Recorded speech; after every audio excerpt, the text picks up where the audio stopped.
खुलुमबाय बे समाव बडोलेण्ड इंखं टेलिभिजननि स्टुडिय'आव आं मिथिखा नार्जारी दिनैनि गाहाय रादाबफ्राव दङ। एचएस जोबथा आनजादा जागायबाय। रायजो नाङै 3,42,869 फरायसाफ्रा आनजादाव जिरायदों। तिनसुकियायाव उदखारिनि गुलियाव 3 सुबुंनि जिउ खहा।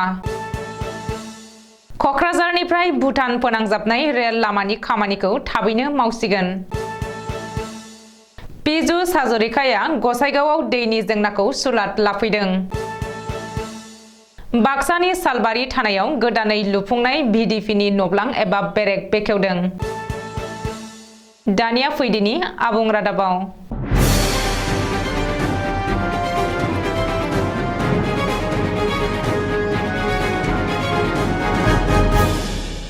दिनैनिफ्राय जागायबाय 2023 मायथाइनि एचएस जोबथा आनजाद। आसाम हायार सेकेन्डारि एडुकेसन काउन्सिलनि बानजायनायाव खुंनाय एचएस जोबथा आनजादा सिगाङावनो फोसावखानाय बायदियै दिनैनिफ्राय जागायबाय। रायजो नाङै गासै 856 आनजादसालियाव गोख्रों रैखाथिनि गेजेरजों एचएस जोबथा आनजाद खुंदों। काउन्सिलनि सुलुङाव फोरमायथिनाय बायदिब्ला देग्लायनि एचएस जोबथा आनजादाव गासै 3,42,869 सा फरायसुला फरायसुलिफोरा जिरायदों।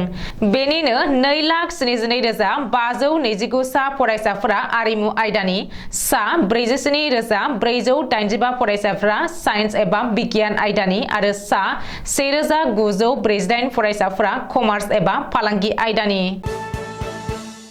तिनसुकिया जिल्लानि लिडुआव उदखारिनि गुलियाव 3 सुबुङा जिउ गोमादों। तिनसुकिया जिल्लानि आसाम अरुणाचल प्रदेश सिमनायाव जादों बे जाथाया। मिथिनो हानाय बायदिब्ला आसाम अरुणाचल प्रदेश सिमना जागुआव भिन बेदु आरो रिंरां खाननि गेजेराव उदखारिफोरा 3 सुबुंखौ गावथारलांदों।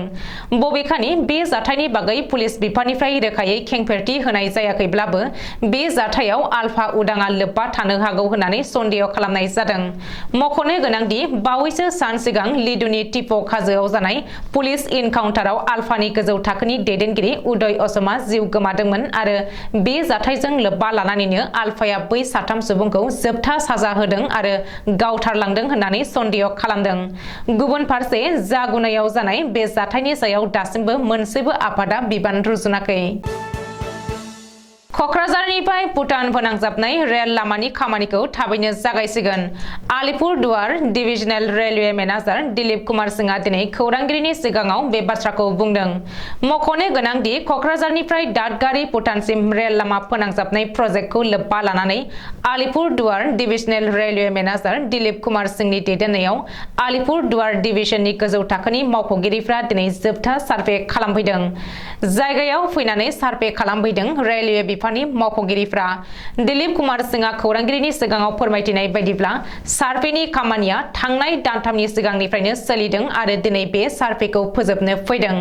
क'क्राझारनिफ्राय भुटानसिम 61 किल'मिटार गोलाव बे रेल लामा फोनांजाबनाया 2 किल'मिटार भुटानाव हाबफैगोन आरो गासै 6 जायगायाव रेल स्टेशन बानायगोन। बेनिनो मोनसेया भुटानाव थागोन। मख'नो गोनांदि बे सार्भेनि रिपर्टखौ गथायनायनि उनाव जोबोद थाबैनो खामानिखौ जागायगोन होननानैबो दिलीप कुमार सिंहआ बुंदों। गसाइगावआव आसामनि वाटार रिसोर्स बिफाननि मन्त्री पीयूष हाजरिका। आसामनि वाटार रिसोर्स बिफाननि मन्त्री पीयूष हाजरिकाया दिनै क'क्राझार जिल्लानि गसाइगाव महकुमायाव दैनि जेंना जेंगोनाफोरखौ नायगिदिंनानै सुलाद लादों। मिथिनो हानाय बायदिब्ला मन्त्री पीयूष हाजरिकाया दिनै गसाइगाव महकुमानि गुबुन गुबुन ओनसोलाव दावबायनानै गोलाव साननि दैनि जेंनाखौ नायगिदिंफैदों आरो सैनांनाय थागिरि रायजो राजाफोरजों सावरायलायनानै सुलाद लादों।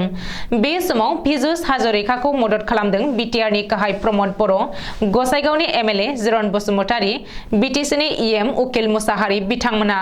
मख'नो गोनांदि पीयूष हाजरिकाया दिनै गसाइगाव महकुमानि सिङाव थानाय सोनाब बेंगल रायजोनि सिमना ओनसोलाव गोलाव समनिफ्रायनो संकस दैमानि रुगुं खुरखानाय जेंनाजों सैनांनाय गामि सिमलाबारि, बरगफा आरो बागडग्रा बायदि गामियाव नायगिदिंफैदों।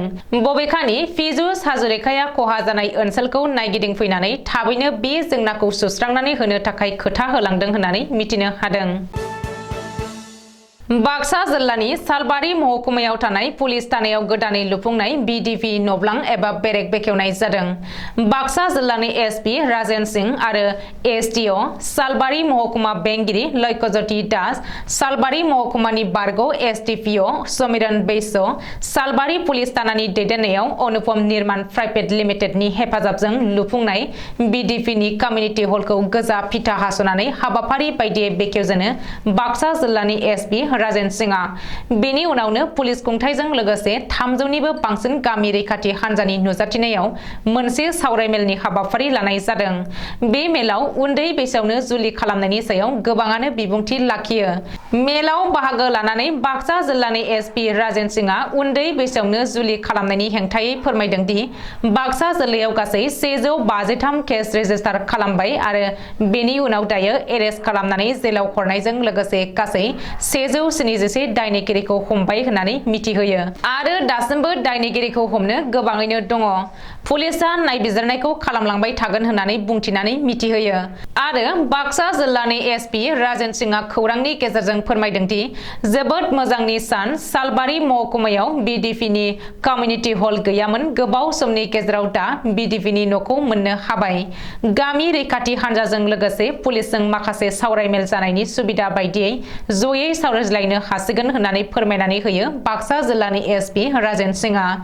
बे गोथार बेखेवनाय हाबाफारियाव सालबारि फरायसालिमानि गोरायुं डक्टर जगत चन्द्र बसुमतारी आरो जायगानि गोबां गोरों गोरा सानसुमैफोरा बाहागो लाफादोंमोन।